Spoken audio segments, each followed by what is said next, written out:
Hello दोस्तों, आपका स्वागत है हमारे अपने चैनल में। आज हम लोग बिहार बोर्ड के हिंदी पाठ्य पुस्तक गोधली के अध्याय नंबर पढ़ेंगे बहादुर को, जिसका नाम है बहादुर। तो बहादुर ये है बहादुर। तो बहादुर को पढ़ने से पहले उनके लेखक अमरकांत के बारे में पढ़ना अच्छा होगा। तो चलिए पढ़ते हैं, जल्दी शुरू करते हैं। हिंदी के सशक्त कथाकार अमरकांत का जन्म जुलाई 1925 ईस्वी में नागरा बलिया में हुआ था। उत्तर प्रदेश में बलिया पड़ता है। 1925 में हुआ था, याद रखिएगा। उन्होंने गवर्नमेंट हाई स्कूल बलिया से हाई स्कूल की शिक्षा पाई। कुछ समय तक उन्होंने गोरखपुर और इलाहाबाद में इंटरमीडिएट की पढ़ाई की, जो 1942 के स्वाधीनता संग्राम में शामिल होने से अधूरी रह गई और अंततः 1946 ईस्वी में सतीश चंद्र कॉलेज बलिया से इंटरमीडिएट किया। उन्होंने 1947 ईस्वी में इलाहाबाद विश्वविद्यालय से बीए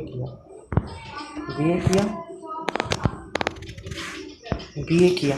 उन्होंने 1947 ईस्वी में इलाहाबाद विश्वविद्यालय से बीए किया और 1948 ईस्वी में आगरा के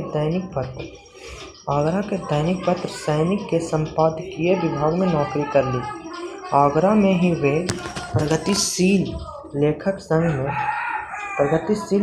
में शामिल हुए और वहीं से कहानी लेखन की शुरुआत की। बाद में वे दैनिक अमृत पत्रिका इलाहाबाद, दैनिक भारत इलाहाबाद, मासिक पत्रिका कहानी इलाहाबाद तथा मनोरमा इलाहाबाद के भी संपादकीय विभागों से संपन्न रहे। अखिल भारतीय कहानी प्रतियोगिता में उनकी कहानी डिप्टी कलेक्टरी प्रस्तुत हुई थी। उन्हें कथा लेखन के लिए साहित्य अकादमी पुरस्कार भी प्राप्त हो चुका है। आज़ादी के बाद के हिंदी कथा साहित्य के महत्वपूर्ण कथाकार अमरकांत की कहानियों में मध्य वर्ग, विशेषकर निम्न मध्य वर्ग के जीवानुभावों और विजिज्ञासा का बेहद प्रभावशाली और अंतरंग चित्रण मिलता है। अक्सर सपाट नज़र वाले कथनों में भी वे अपने जीवंत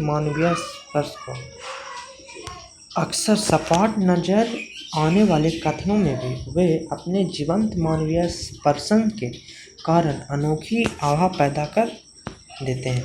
अमरकांत की व्यक्तित्व की तरह उनकी भाषा में भी एक खास किस्म का फड़कपन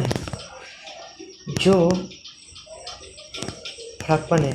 लोक जीवन के मुहावरों और देशज शब्दों के प्रयोग से उनकी भाषा में एक चमक पैदा हो जाती है, जो पाठकों को निजी लोक में ले जाती है।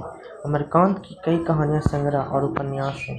जिंदगी और जोंक, देश के लोग, मौत का नगर, मित्र मिलन, कुहासा आदि उनके कहानी संग्रह। और सूखा पत्ता, आकाश पक्षी, काले उजले दिन, सुखजीवी, बीच की दीवार, ग्राम सेविका आदि उपन्यास हैं। उन्होंने बानर सेना नामक एक बाल्य उपन्यास भी लिखा है। अमरकांत की प्रस्तुत कहानी में मोंझले शहर के नौकर की लालसा वाले एक निम्न मध्यवर्गीय परिवार में काम करने वाले बहादुर की कहानी है। एक नेपाली गवई गोरखे की परिवार का नौकरी पेशा मुखिया तटस्थ स्वर में बहादुर के आने और अपने स्वच्छंद निश्चल स्वभाव की आत्मीयता के साथ नौकर के रूप में अपनी सेवाएं देने के बाद एक दिन स्वभाव की उसी स्वच्छंदता के साथ हर हृदय में एक कसकती व्यर्था देकर चले जाने की कहानी कहता है। लेखक घर के भीतर और बाहर के यथार्थ को बिना बनाई सवारी साइज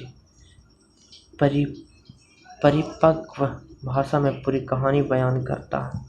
हिंदी कहानी में एक नए नायक को यह कहानी प्रतिष्ठित करता है। तो लेखक का परिचय हो गया। अब चलिए कहानी पे चलते हैं। देखिए, बहादुर। कहानी का नाम बहादुर। आगे। सहसा मैं काफ़ी गंभीर हो गया था, जैसा कि उस व्यक्ति को हो जाना चाहिए जिस पर एक भारी दायित्व आ गया हो। वह सामने खड़ा था और आंखों को बुरी तरह मल रहा था। 12-13 वर्ष की उम्र, ठिगना चाइट शरीर, गोरा रंग और चपटा मुँह। वह सफ़ेद नेकर, आधी बाँह की ही सफ़ेद कमीज और भूरे रंग का पुराना जूता पहने था। उसके गले से स्काउटों की तरह एक रुमाल बंधा हुआ था। उसे घेरकर परिवार के अन्य लोग खड़े थे। निर्मला चमकती दृष्टि से कभी लड़के को देखती और कभी मुझको और अपने भाई को। निश्चय ही वह 5 बराबर हो गई थी। उसको लेकर मेरे साले साहब आए थे। नौकर रखना कई कारणों से बहुत ज़रूरी हो गया था। मेरे सभी भाई और रिश्तेदार अच्छे ओहदे पर थे और उन सभी के यहाँ नौकर थे। मैं जब बहन की शादी में घर गया तो वहाँ नौकरों का सुख देखा। मेरी दोनों भाभियाँ रानी की तरह बैठकर चारपाई तोड़ती थी, जबकि निर्मला को सवेरे से लेकर रात तक खटना पड़ता था।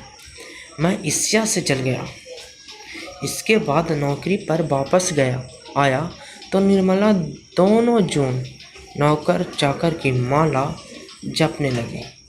उसकी तरह अभागिन और दुखिया स्त्री और भी कोई इस दुनिया में होगी। वो लोग दूसरे होते हैं जिनके भाग में नौकर का सुख होता है। कह रही है, वो लोग दूसरे होते हैं जिनके भाग में नौकर का सुख होता है।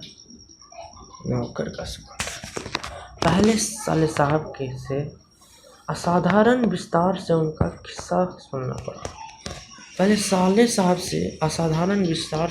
किस्सा सुनना पड़ा।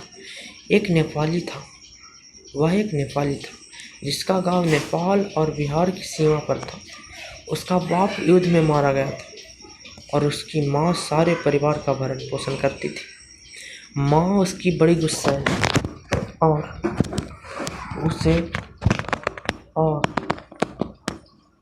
उसको बहुत मारती थी। माँ चाहती थी कि लड़का घर के काम धाम में हाथ बटाए, जबकि वह पहाड़ या जंगलों में निकल जाता और पेड़ों पर चढ़कर चिड़ियों के घोंसले में हाथ डालकर उनके बच्चों को पकड़ता या फल तोड़ कर खाता। कभी कभी वह पशुओं को चराने के लिए ले जाता था। उसने एक बार उस भैंस को बहुत मारा जिसको उसकी माँ बहुत प्यार करती थी और इसीलिए जिससे वह बहुत चिढ़ता था। मार खाकर भैंस भागी उसके माँ के पास चली गई, जो कुछ दूरी पर एक खेत में काम कर रही थी। माँ का माथा उनका बेचारा बेजुबान जानवर चरना छोड़कर वहाँ क्यों आएगा?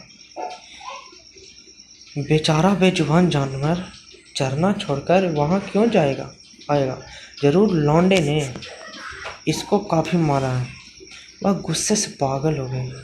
जब लड़का आया तो माँ ने भैंस की मार का काल्पनिक अनुमान करके एक डंडे से उसकी दुगनी पिटाई की और उसको वहीं कहारता हुआ छोड़कर घर लौट गई। लड़के का मन माँ से फट गया और वह रात भर जंगल में छिपा रहा। जब सवेरा होने को आया तो वह घर पहुंचा और किसी तरह अंदर चोरी चुपके घुस गया। फिर उसने घी की डिबिया में हाथ डालकर माँ के रखे रुपए रुपए में से 2 रुपया निकालिए। अंत में 9 2 11 हो गया। वहाँ से 6 मील की दूरी पर बस स्टेशन था। वहाँ गोरखपुर आ जाने वाली बस थी। तुम्हारा नाम क्या है जी? मैंने पूछा। दिल बहादुर साहब।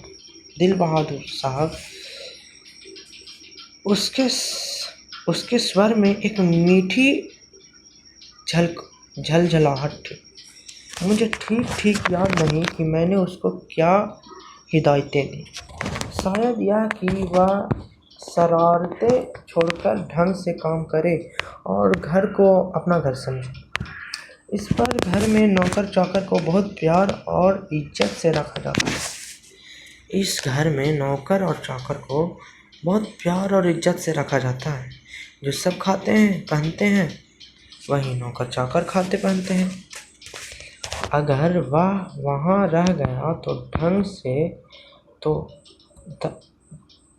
ढंग सौर सीख जाएगा। घर के और लड़कों की तरह पढ़ लिख जाएगा और उसकी ज़िंदगी सुधर जाएगी।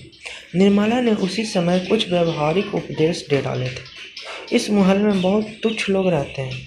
वह न किसी के यहाँ जाए और न किसी के यहाँ काम करे। कोई बाजार से कुछ लाने को कहे तो वह अभी आता हूँ कहकर अंदर खिसक जाए। उसको घर के सभी लोगों से सम्मान और तमीज़ से बोलना चाहिए और भी बहुत सी बातें। अंत में निर्मला ने बहुत ही उदारतापूर्वक लड़के के नाम में दिल शब्द उड़ा दिया। परंतु बहादुर बहुत ही हंसमुख और मेहनती निकला। उसकी वजह से कुछ दिनों तक हमारे घर में वैसा ही उत्साहपूर्ण वातावरण छाया रहा जैसा कि प्रथम बार तोता मैना या पिल्ला पालने पर होता है। सवेरे सवेरे ही मोहल्ले के एक छोटे लड़के के अंदर खड़े हो जाते और उसे देखकर हंसते या तरह तरह के प्रश्न करते। तुम लोग छिपकली को क्या कहते हो?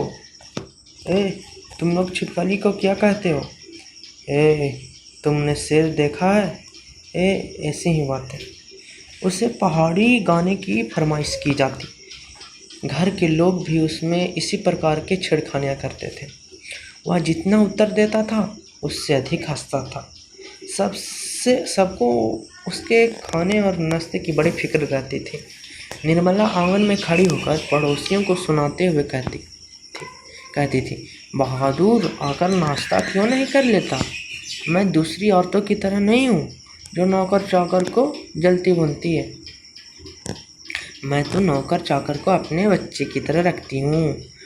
उन्होंने तो साफ साफ कह दिया है कि 100-150 के माहवारी उस पर भले ही खर्च हो जाए, मस्त तकलीफ उसको जरा भी नहीं होनी चाहिए। एक नौकर कमीज तो उसे रोज लाए थे और भी कपड़े बन रहे। धीरे धीरे वह घर के सारे काम करने लगा। सवेरे ही उठकर वह बाहर नीम के पेड़ से दातुन तोड़ लाता था।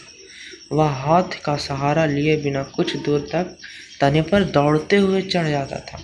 मिनट भर में वह पेड़ की पुतली पर नजर आता था। निर्मला छाती पीट कर कहती, अरे रीछ बंदर की जात, कहीं गिर गया ना तो बड़ा बुरा होगा। वह घर की सफाई करता, कमरों में पोछा लगाता, अंगीठी जलाता, चाय बनाता और पिलाता। दोपहर में कपड़े धोता और बर्तन मलता। वह रसोई बनाने की भी जिद करता, पर निर्मला स्वयं सब्जी और रोटी बनाती। निर्मला को उसकी बहुत फिक्र रहती थी। उसकी उन दिनों तबीयत ठीक नहीं रहती थी, इसीलिए वह कुछ दवा ले रही थी। बहादुर उसे कोई काम करते देखता कहता था, माता जी मेहनत ना करे हो, तकलीफ बढ़ जाएगा।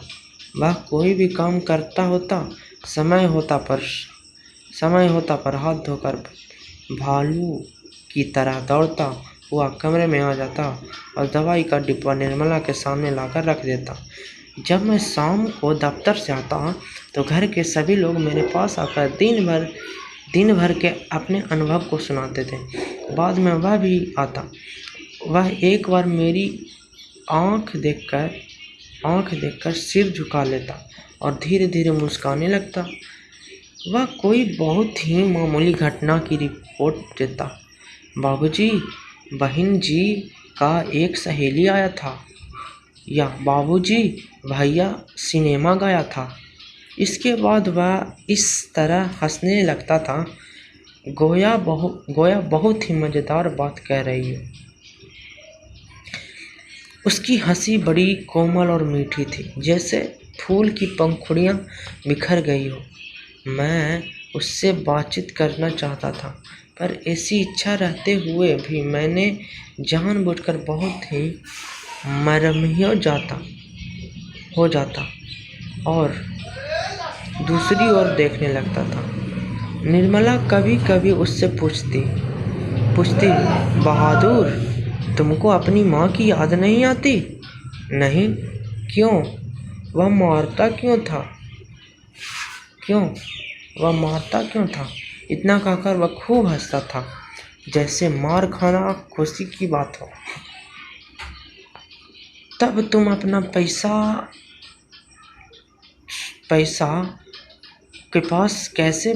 माँ के पास कैसे भेजने को कहते हो? माँ बाप का कर्जा तो जन्म भर भरा जाता है। वह और भी हंसता था। निर्मला ने उसकी एक फटी पुरानी दर्री दे दी थी। घर से वह एक चादर भी ले आया था। रात को काम धाम करने के बाद वह भीतर के बरामदे में एक टूटी हुई बास्खट पर अपना नेपोलियन टोपी निकालकर बिछाता। वह बास्खट पर अपना बिस्तर बिछाता था। वह बिस्तर पर बैठ जाता और अपने जेब से कपड़े की एक गोली और नेपाली टोपी निकालकर पहन लेता, जो दाईं ओर काफ़ी झुकी हुई रहती थी। फिर वह एक छोटा सा आईना निकालकर बंदर की तरह उसमें अपना मुंह देखता था। वह बहुत ही प्रसन्न नजर आता था। इसके बाद कुछ और भी चीज़ें उसके जेब से निकलकर उसके बिस्तर पर सज जाती। कुछ गोलियां, पुराने ताश की गड्डी, कुछ खूबसूरत पत्थर के टुकड़े, ब्लेड, कागज की नावें। वह कुछ देर उनसे खेलता। उसके बाद वह धीमे धीमे स्वर में गुनगुनाने लगता। उन पहाड़ी गानों का अर्थ हम समझ नहीं पाते थे, पर उसकी मीठी उदासी सारे घर में फैल जाती, जैसे कोई पहाड़ की निर्जनता में अपने किसी बिछड़े हुए साथी को बुला रहा। दिन मज़े से बीतने लगे। बरसात आ गई थी। पानी रुकता था और बरसता था। मैं अपने को बहुत ऊंचा महसूस करने लगा था। अपने परिवार और संबंधियों में के बड़प्पन तथा शान बान पर मुझे सदा गर्व रहा। अब मैं मोहल्ले के लोगों को पहले से भी तुच्छ समझने लगा। मैं किसी से सीधे मुंह बात नहीं करता, किसी की ओर ठीक से देखता भी नहीं था। दूसरे के बच्चे को मामूली सी शरारत पर डांट डपटा देता। कई बार पड़ोसियों को सुना चुका था, जिसके पास कलेजा है वहीं आजकल नौकर रख सकते हैं। घर के सामान की तरह रहता है। निर्मला भी सारे मोहल्ले में शुभ सूचना दे आई थी। आधी तनख्वाह तो नौकर पर ही खर्च हो रही है, पर रुपया पैसा कमाया किस लिए जाता है? वो तो कई बार कह चुके थे कि तुम्हारे लिए दुनिया में किसी कोने से नौकर जरूर लाऊंगा। वही हुआ। निसंदेह बहादुर की वजह से सबको खूब आराम मिल जाता। घर खूब साफ और चिकना रहता। कपड़े चमचम सफ़ेद। निर्मला की तबीयत भी काफ़ी सुधर गई। अब कोई एक घर भी ना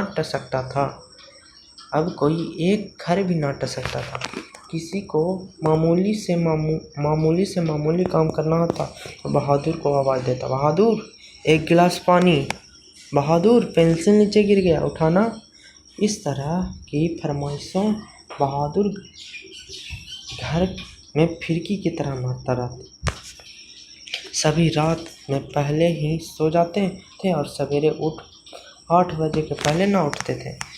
मेरा बड़ा लड़का किशोर काफ़ी शान शौकत और रोब-दाब में रहने का कायल था और उसने बहादुर को अपने कड़े अनुशासन में रखने की आवश्यकता महसूस कर ली थी। फलतः उसने अपने सभी काम बहादुर को सौंप दिए। सवेरे उठकर जूते पॉलिश लगाना चाहिए। कॉलेज जाने से ठीक पहले साइकिल की सफाई ज़रूरी थी।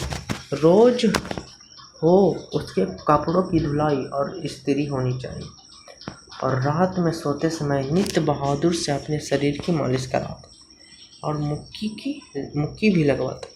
पर इतनी सारी फरमाइशों की पूर्ति में कभी कभी कोई गड़बड़ी भी हो जाती। जब ऐसा होता किशोर गर्जन तर्जन करने लगता, उसको बुरी बुरी गालियाँ देता और उस पर हाथ छोड़ देता। मार खाकर बहादुर एक कोने में खड़ा हो जाता, चुपचाप। देख बे, किशोर चेतावनी देता, मेरा काम सबसे पहले होना चाहिए। अगर एक काम भी छूटा तो मारते मारते हुलिया टाइट कर दूंगा।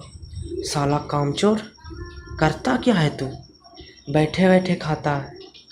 रोज ही कोई ना कोई ऐसी बात होने लगी जिसकी रिपोर्ट पत्नी मुझे देती थी। मैंने किशोर को मना किया पर वह नहीं माना, तो मैंने यह सोचकर छोड़ दिया कि थोड़ी बहुत तो यह चलता ही रहता है। फिर एक हाथ से ताली कहाँ बजती है, बहादुर भी बदमाशी करता होगा। पर एक दिन जब मैं दफ्तर से आया तो मैंने किशोर को एक डंडे से बहादुर की पिटाई करते हुए देखा। निर्मला कुछ दूरी पर खड़ी होकर हाँ हाँ करती हुई मना कर रही थी। मैंने किशोर को डांट कर अलग किया। कारण यह था कि शाम को साइकिल की सफाई करना बहादुर भूल गया था। किशोर ने उसको भारी तथा गालियाँ दी, मारा तथा गालियाँ दी, तो उसका काम करने का से इनकार कर दिया। तुम साइकिल साफ क्यों नहीं करते? मैंने उससे कड़ाई से पूछा। बाबूजी, भैया ने मेरे बाप को क्या लाकर खड़ा किया? बाबूजी, भैया ने मेरे बाप को क्यों लाकर खड़ा किया?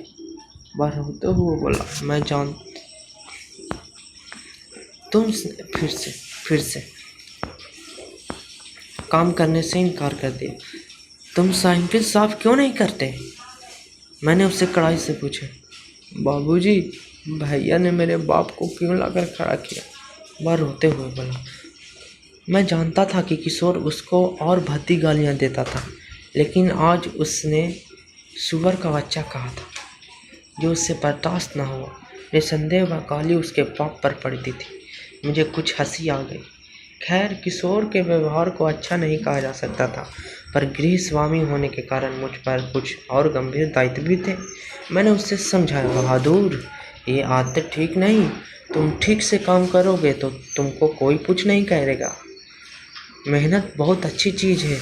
जो उससे बचने की कोशिश करता है वह कुछ भी नहीं कर सकता। रूठना फूलना मुझे सख्त नापसंद है। तुम तो घर के लड़के की तरह हो। घर के लड़के मार नहीं खाते हैं। हम तुमको जिस सुख आराम से रखते हैं वह कोई क्या रखेगा। जाकर दूसरे घरों में देखो तो पता लगे, नौकर चाकर भरपेट भोजन के लिए तरसते रहते हैं। चलो, सब खत्म हुआ, अब काम करो।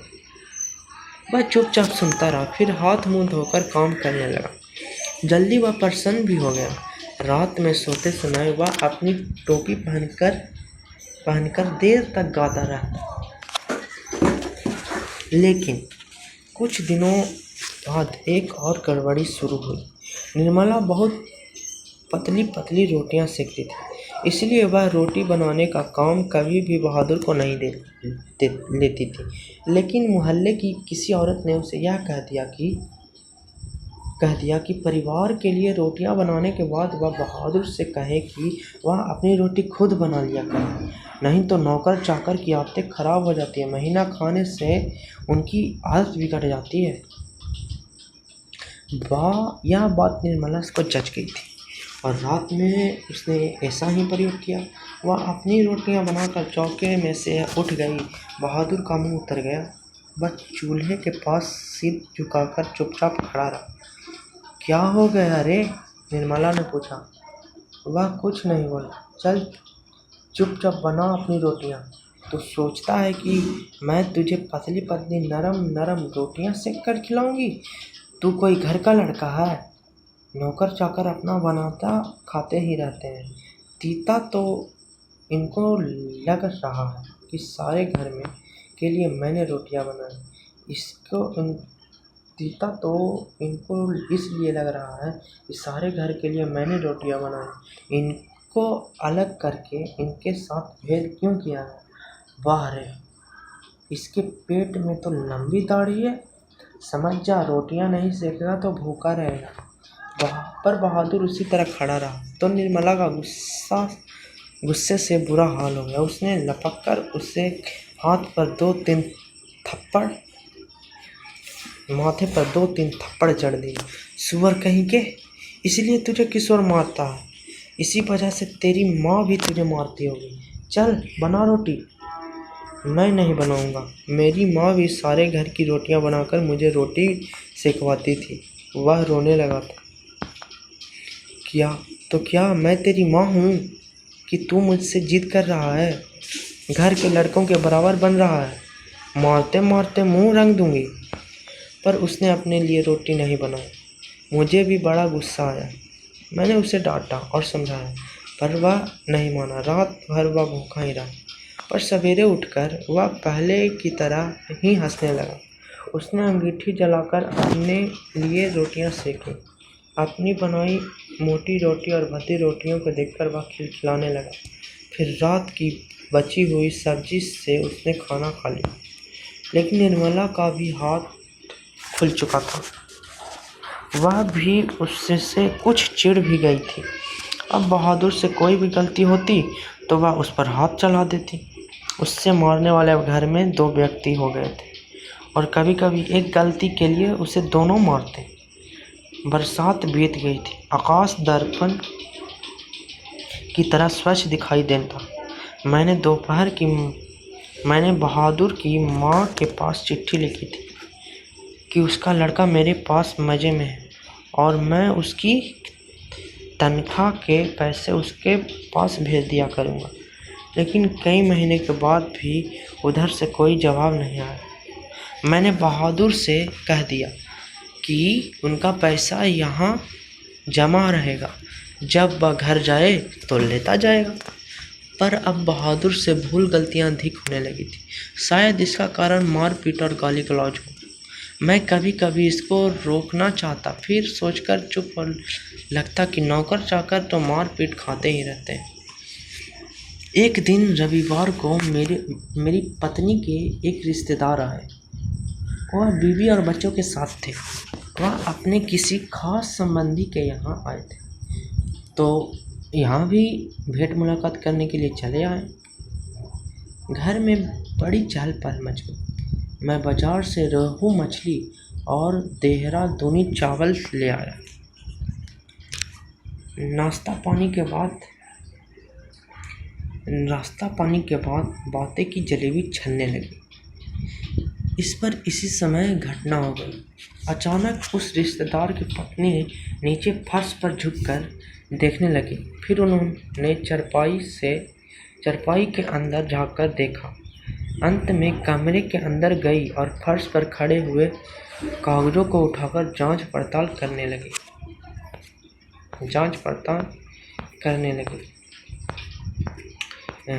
यह क्या हो गया? हाँ, जांच पड़ताल करने लगी। किधर करने लगी यार? खूबसूरत ही तो यार, ये ख़त्म हो गया यार। ओहो, किधर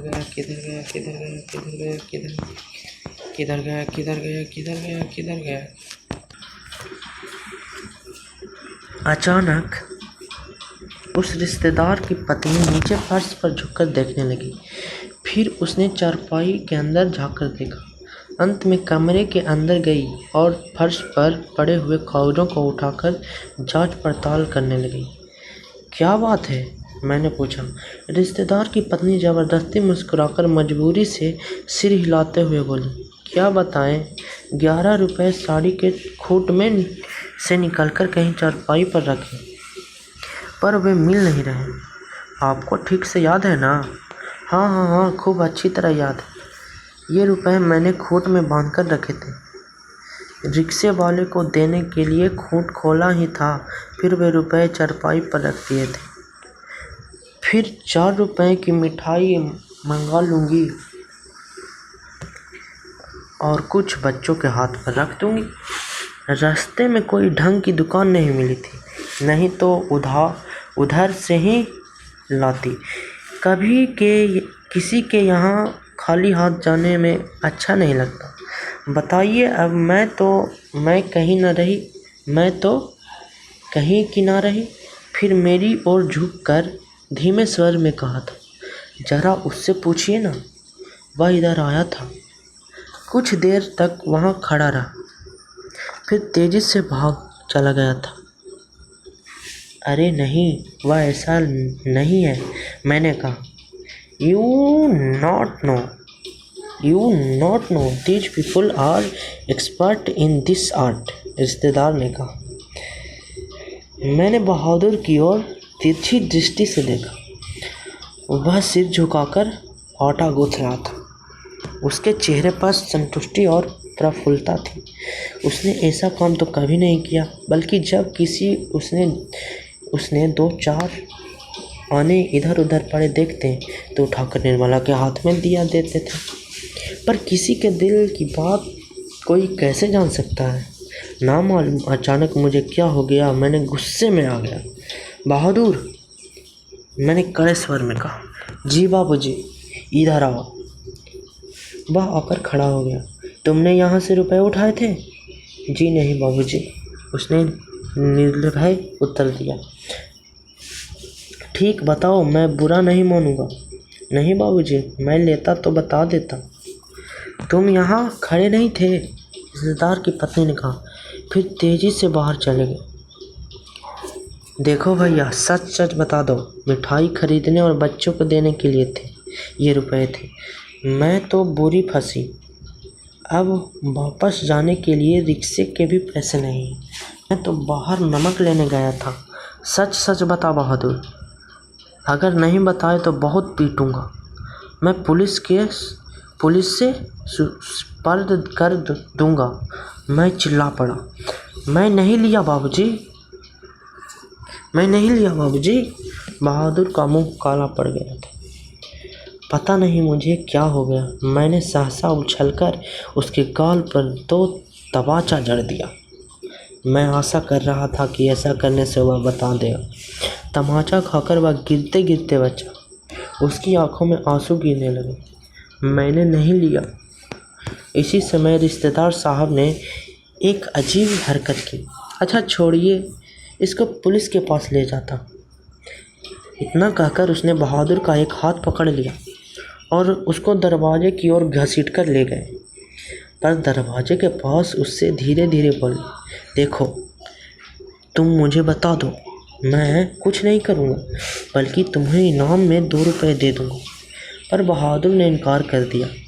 इसके बाद रिश्तेदार साहब 2-3 बार उसको दरवाजे की ओर खींच कर ले गए, जैसे पुलिस को देने ही जा रहे हैं, लेकिन आगे बढ़कर रुक जाते हैं और उसके धीमे धीमे शब्दों से पूछताछ करने लगते।